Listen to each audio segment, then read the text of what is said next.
Let us now proceed with the Warhammer World Championship group stage. Round one game between, or series rather, this is actually game two. A best of three between Butcherbird and Human Boy. They Butcherbird in this game too. He's down 1-0 on the series if you missed the last video. Go ahead and check it out after this one, but he's rocking in hot with Wolfric the Wanderer and the followers of the Great Eagle, armor-piercing Warp Flame Zinch Chariot, Marauder Chariot, technically, and should be providing some nice anti-infantry damage, potentially against this Wood Elf build here. We've got some Marauders for a front line as well, a Shaman Sorcerer of Fire, some Ice Wolves, and Skin Wolves out on that flank there. Probably the same here in the forest, yep. Bunch of Skin Wolves, Ice Wolves, Marauder Horsemen, including the Regiment of Renown. As for the Wood Elves, Human Boy, got some trees up front, Dryad Infantry. We've got some Glade Guards as well. Starfire Shafts and some regular Glade Guard mixed in for cost. There's also the Hawkeyes of Jakira Way Watchers Elites. Nice rear guard of Eternal Guard and some Blade Rider Spears here. The Wood Elf Dark Spellweaver already trying to get some early damage on that Shaman Sorcerer. We're going to get a nice frontline engagement. Clean between the Dryads and the Marauders. Icehorn Marauders, Regiment Round will do okay here. The regular Marauders will fare a little bit less well, but a really nice burning head there. Just absolutely cleaned out those Dryads. Like it's not going to affect that second fight at all, but big pull up on the flanks here. I see Wolfric taking a ton of damage from the Way Watchers, attempting to snipe, but really nice charge from the Chariot there. Followers of the Great Eagle just absolutely massacring Starfire Shafts. Yeah, Icehorn Marauders also took a lot of arrows there, but continuing to advance, so really nice. A quick envelopment of this flank here. Also on the other side, some good disruption. Ice Wolves, Skin Wolves managed to bypass defending spears, and Dryads get into the archers. Start to chew up those accurate elven bows. Very important anytime you're facing off against the Wood Elves. If they have a bow-oriented build, it's possible they could do something else, but yeah, Ice Wolves, really nice weapon strength, decent charge, can get in there and really butter the bread of the Glade Guard, so to speak. But a little bit of steam being lost here, as there's definitely some damage being done in response by the Wood Elves here. Starting to marshal some forces, keeping those Starfire Shafts safe as much as possible.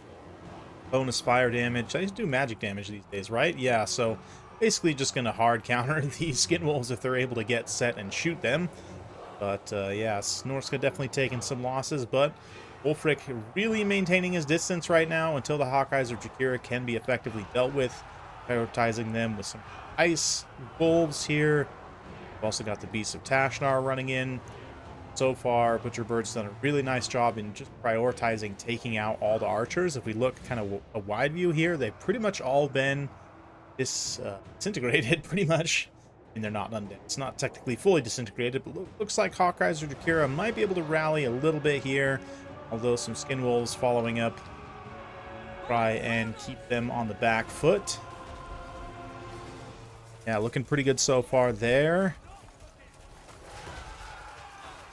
A few point-blank shots will take down a few of their unit models. Of course, firing on the move means they're going to continue to do damage, but got that Eternal Guard there. They've got their Smoke Bomb, which is probably on cooldown right now. Human Boy would really love to get that to be able to slow down advance of the Wolves, but more Chaos Warhounds coming through as well there. And with no mass really to speak of, besides just a few Glade Riders, the followers of the Grey Eagle are really great choice here.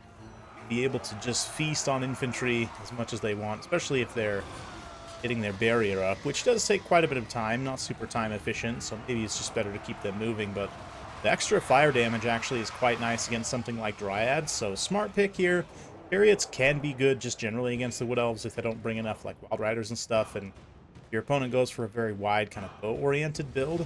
Bow mass of Dryads and Eternal Guards will definitely come back to bite them. Nice little counter charge there, turning around with the Riders of the Mighty Serpent together.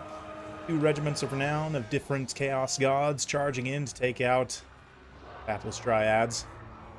But yeah, Norsca actually taking some damage, rallying a nice little wolf squad together here.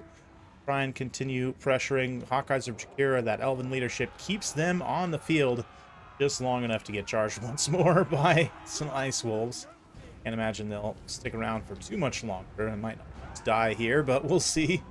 Yeah, Wolfric also just kind of lurking in the forest there, literally hiding from getting sniped here. Excuse me, one Doombolt, yep.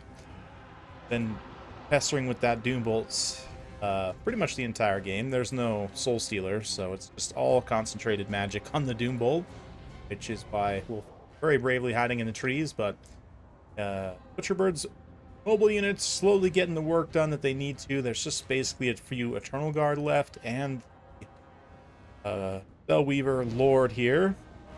That's basically it.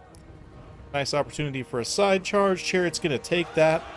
They will take some anti-large damage, certainly from the Eternal Guards if they stand on top of them for too long. But as long as they stay on the move here, should be just fine. Ice Wolves especially kind of screening for them. Definitely try and stay out of danger here. More Ice Wolves and Skin Wolves closing. Eternal Guards, nice anti-large. Can bunch up, definitely, in circumstances, but very light troops, very low HP, light mass. You get overwhelmed by high mass large units here. All across the field with these various Eternal Guards just doing what they can. Laura boats finally being unleashed. I don't know, has Wolfric used any of those really? I haven't really noticed any. I guess he did pop off the other. I just didn't notice, but get some good value there in the late game. Making sure he's breaking the Eternal Guards very efficiently. Not letting up even for a moment against Human Boy. Dangerous opponent. He's expected.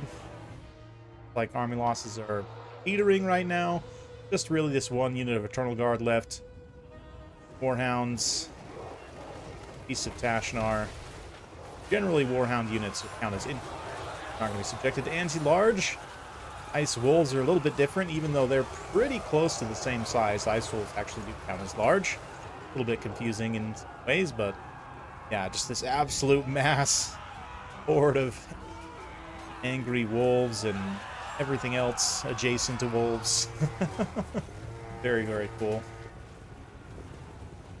Fast forward through this late game as Bird cleans up. A little rally. Attempted doom bolting by the Spellweaver here. Find Wolfric and try and bolt him down. But yeah, it does take him out, but ultimately not going to matter too much as soon as some javelins land. Spellweaver routes, and that will be victory for Butcherbird, tying him up 1-1 on the series. Taking a look at his army damage values here. Yeah, love the pick of the Riders. Sorry, the Followers of the Great Eagle. Riders of the Mighty Serpent, also a great pick. Pretty much in every build. Typically against the Wood Elves, I really like this. They just absolutely feasted on Dryads and low mass infantry. Yeah, there's only one cav unit from Human Boy here, so really prime real estate for Chariot play.